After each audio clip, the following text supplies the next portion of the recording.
नमस्कार। आज की इस विशेष चर्चा में भारतीय संविधान के उस मूल आधार को डिकोड करते हैं जो हमारे रोजमर्रा के जीवन को दिशा देता है।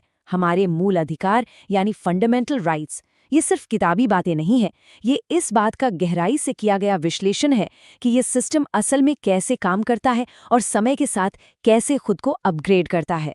तो चलिए कानूनी पन्नों से बाहर निकलकर इन अधिकारों की असली ताकत को समझते हैं। एक बहुत ही बुनियादी सवाल पर गौर करते हैं। क्या महज चुनाव करवा लेना ही किसी देश को एक सच्चा लोकतंत्र बना देता है? सोचिए, अगर चुनी हुई सरकार के पास असीमित शक्तियां आ जाएं और नागरिकों के पास कोई अधिकार ही ना हो, तो क्या वो लोकतंत्र टिक पाएगा? बिल्कुल नहीं।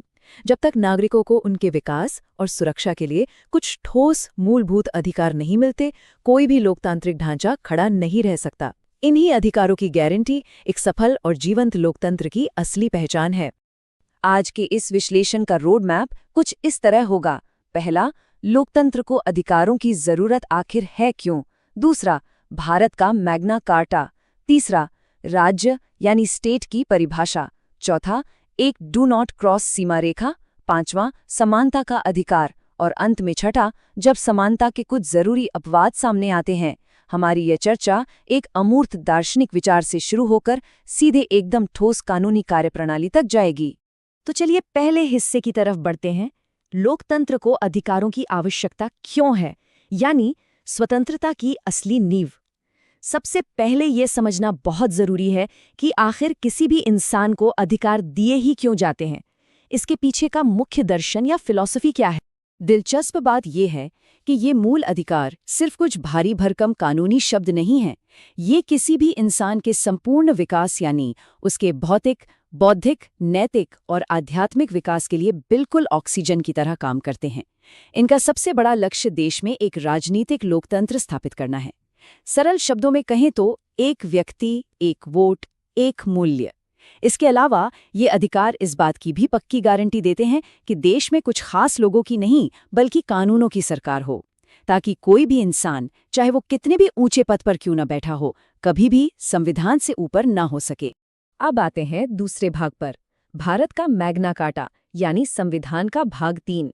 आखिर भारत ने इन अधिकारों को एक ऐतिहासिक और मजबूत ढांचे में कैसे ढाला? सन 1215 में इंग्लैंड के राजा जॉन ने अधिकारों का जो सबसे पहला लिखित घोषणा पत्र जारी किया था, उसे मैग्ना कार्टा कहा गया था। बस उसी तर्ज पर हमारे संविधान का ये बेहद अहम हिस्सा काम करता है। संविधान का ये भाग 3 हमें मुख्य रूप से 6 अधिकार देता है। आज हमारे पास 6 मूल अधिकार हैं, लेकिन एक रोचक बात यह है कि मूल संविधान में इनकी संख्या 7 थी। वक्त के साथ जैसे जैसे हमारी लोकतांत्रिक व्यवस्था अपग्रेड होती गई, वैसे वैसे इसमें भी बदलाव आए। सामाजिक न्याय को और ज्यादा पुख्ता करने के लिए 1978 में 44वें संविधान संशोधन के जरिए संपत्ति के अधिकार को इस लिस्ट से हटा दिया गया, जिसके बाद इनकी संख्या 6 रह गई।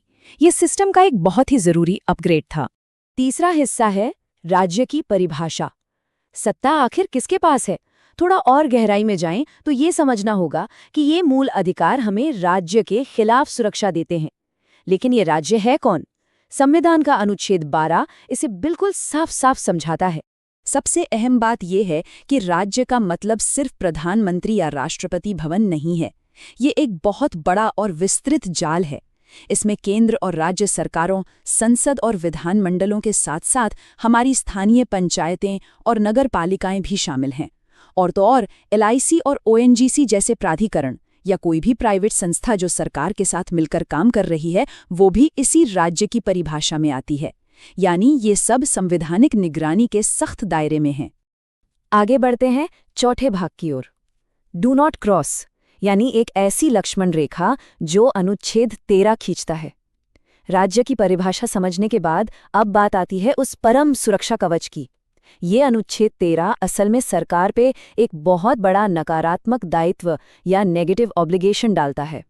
अनुच्छेद 13 को एक बहुत ही सख्त सीमा रेखा की तरह देखा जा सकता है, जिस पर एकदम बड़े और बोल्ड अक्षरों में लिखा है डू नॉट क्रॉस। इसका सीधा और स्पष्ट मतलब यही है कि राज्य को ये सख्त मनाही है कि वो कोई भी ऐसा कानून नहीं बना सकता जो लोगों के मूल अधिकारों का उल्लंघन करता हो या उन्हें जरा सा भी कम करता हो। अब सवाल ये है कि अगर सरकार गलती से या जानबूझकर इस लाइन को पार कर ले तो क्या होगा? बहुत सीधा सा जवाब है, ऐसा कोई भी कानून, अध्यादेश या फिर कोई सदियों पुरानी रूढ़िवादी प्रथा भी जो इन अधिकारों से मेल नहीं खाती, वो तुरंत शून्य यानी वॉइड हो जाती है। यहीं से जन्म होता है न्यायिक समीक्षा या जुडिशियल रिव्यू का। इसका मतलब है कि सुप्रीम कोर्ट के पास ये पूरी पावर है कि वो असंवैधानिक कानूनों को रद्द कर दे। सबरीमाला जैसे मामलों में ठीक यही तो देखा गया था, जहां सदियों पुरानी प्रथाओं को भी इसी आधार पर चुनौती दी गई। भाग 5, समानता का अधिकार, अनुच्छेद 14। चलिए अब उन 6 मूल अधिकारों में से सबसे पहले और सबसे बुनियादी अधिकार की कानूनी कार्यप्रणाली को थोड़ा डिकोड करते हैं। समानता को सही मायने में समझने के लिए एक दिलचस्प तुलना करनी होगी। अनुच्छेद 14 असल में 2 अलग-अलग देशों के विचारों का एक बेहद शानदार संगम है। पहला विचार है विधि के समक्ष समता, जो ब्रिटिश मूल का है। ये एक नकारात्मक अवधारणा है जिसका मतलब बस इतना है कि किसी को भी कोई स्पेशल वीआईपी ट्रीटमेंट नहीं मिलेगा। वहीं दूसरा विचार है विधियों का समान संरक्षण, जो अमेरिका से लिया गया है। ये एक सकारात्मक कॉन्सेप्ट है जो कहता है कि अगर परिस्थितियां समान हैं तो कानून का बर्ताव भी बिल्कुल समान होगा। हमारा संविधान विशेषाधिकारों को रोकने और पूरी निष्पक्षता बनाए रखने के बीच एक बहुत ही जबरदस्त बैलेंस बनाता है। मशहूर ब्रिटिश न्यायविद A.V. डाइसी का रूल ऑफ लॉ यानी कानून का शासन इसी समानता का बेस है। इसके 3 मुख्य कदम हैं। पहला, सरकार के पास कोई मनमानी शक्ति नहीं होगी।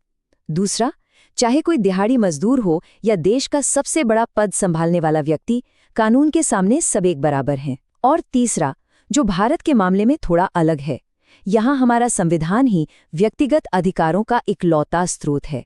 यानी ये अधिकार किसी सरकार ने नहीं बल्कि सीधे संविधान ने हमें दिए हैं। और अब छठा और आखिरी भाग, जब समानता के अपवाद सामने आते हैं, यानी न्याय को संतुलित करना। तो क्या समानता का मतलब ये है कि हर हाल में सबके साथ एकदम रोबोट की तरह एक जैसा बर्ताव किया जाए? बिल्कुल नहीं।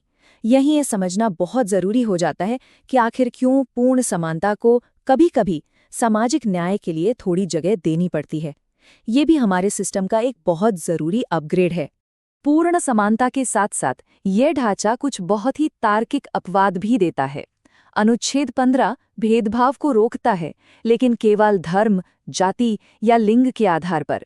इसका मतलब यह है कि ऐतिहासिक और सामाजिक न्याय सुनिश्चित करने के लिए राज्य कुछ वर्गों जैसे महिलाओं, बच्चों या सामाजिक और शैक्षिक रूप से पिछड़े वर्गों के लिए कुछ विशेष व्यवस्था कर सकता है। इसे भेदभाव नहीं बल्कि एक जरूरी संतुलन कहा जाता है। इसके साथ ही अनुच्छेद 361 के तहत राष्ट्रपति और राज्यपालों को उनके कार्यकाल के दौरान कुछ विशेष कानूनी छूट मिलती है ताकि राज्य का कामकाज बिना किसी रुकावट के सुचारू रूप से चलता रहे। आइए देखते हैं कि ये संवैधानिक अपवाद असल दुनिया में कैसे जमीन पर उतरते हैं। उदाहरण के लिए, शैक्षणिक संस्थानों में ओबीसी यानी ओबीसी के लिए 27% आरक्षण की व्यवस्था है, लेकिन इसमें क्रीमी लेयर का ध्यान रखा जाता है, यानी जो लोग आर्थिक और सामाजिक रूप से पहले से सशक्त हो चुके हैं उन्हें इसका लाभ नहीं मिलता। इसके अलावा हमारी लोकतांत्रिक व्यवस्था खुद को कैसे लगातार अपग्रेड करती है, इसका एक और बेहतरीन उदाहरण है 103वें संशोधन के जरिए जोड़ा गया EWS यानी आर्थिक रूप से कमजोर वर्गों के लिए 10% आरक्षण।